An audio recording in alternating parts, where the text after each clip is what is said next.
This is an overview or introduction to electrochemistry.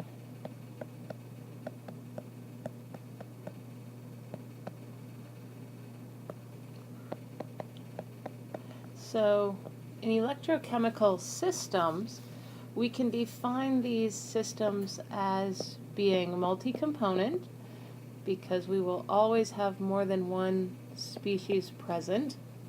These are generally heterogeneous, as we will sometimes have some solid phase as well as an aqueous liquid phase where ions are dissolved in solution.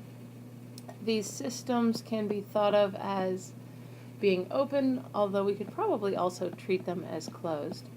They are reacting because we have a reaction going on where atoms are gaining or losing electrons, and they are also complex because we have electricity involved. So we've worked our way up now to almost the most complicated system. So electrochemistry is really just chemistry that is concerned with the conversion between electrical and chemical energy.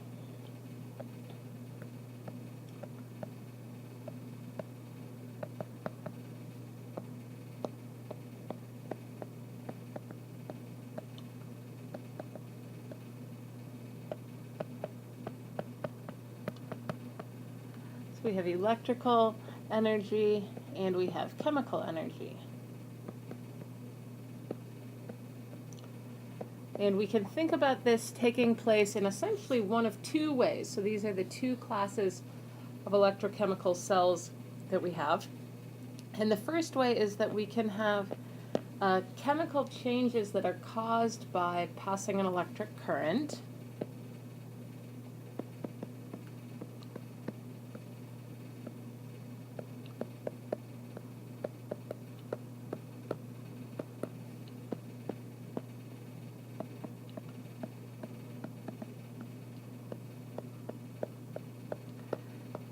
And the second category would be the production of electrical energy through a chemical reaction.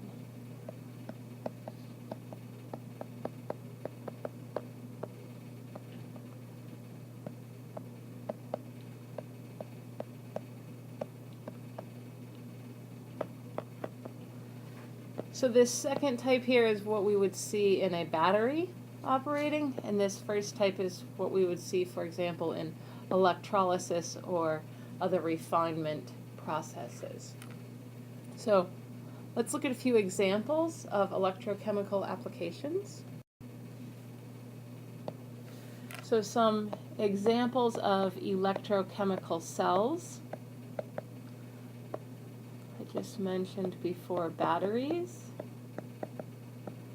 Fuel cells are also electrochemical systems. A number of sensors operate in this way. So for example, a blood glucose monitor.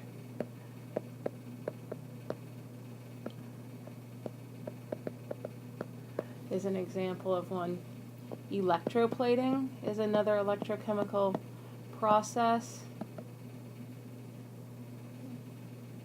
Oops, let's see, that should say electroplating.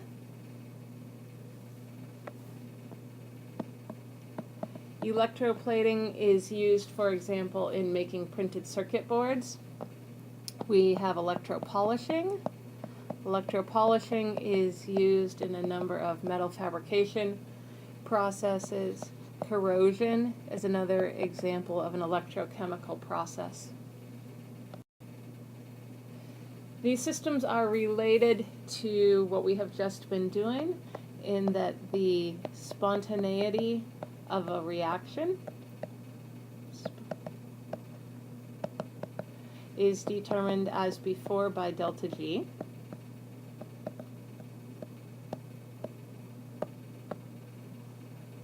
Delta G, or by the equilibrium constant, or the reaction constant.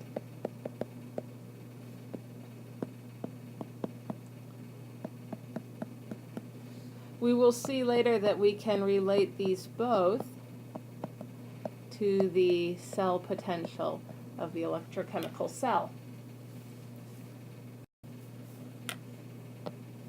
In the unit on electrochemistry here, the things that we will be covering are how to balance redox reaction or reduction oxidation reactions.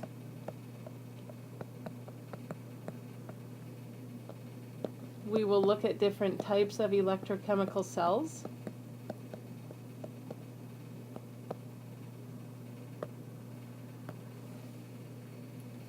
So these will include voltaic or galvanic. These are synonyms. And electrolytic. The voltaic or galvanic cells are the ones which generate electricity from a spontaneous reaction. The electrolytic are those which require electricity to drive a non-spontaneous reaction.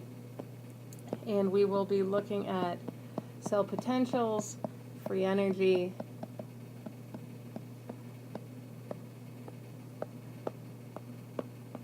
of reactions,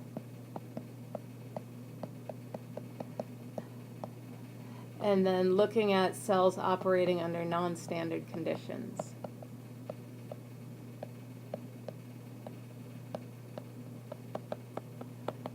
So that's what we will be covering in electrochemistry.